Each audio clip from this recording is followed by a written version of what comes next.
جورج اشتري دلوقتي ولا استنى عشان الريت هينزل وكلام من ده؟ لا انا هقول لك من الاخر، اوكي، وانت تحسبها مع نفسك. انت دلوقتي احنا في السوق العقاري، السوق العقاري يعني ايه؟ عرض وطلب، سوق. لو البيت قاعد مده طويله فانت هتقدر تعمل نيجوشيشن مع السيلر. انا ببيع حاجه والحاجه دي طولت في البيعه بتاعتي، لا الباير هيجي يقول له لا يا عم هز الرقم شويه ويعمل نيجوشيشن، تفاوض كده صغير.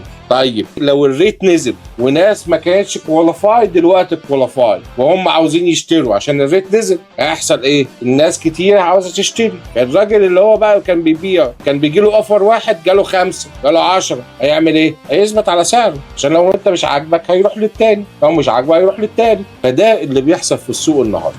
لو عجبك الفيديو اعمل لايك وشير. هنا مفيش 2 لون شبه بعض، كل واحد ليه حالة خاصة، different situation different solution. ففي لينك موجود، اعمل بوك يور ابوينتمنت ونتكلم مع بعض ونشوف حالتك شكلها ايه ونقدر نحلها مع بعض.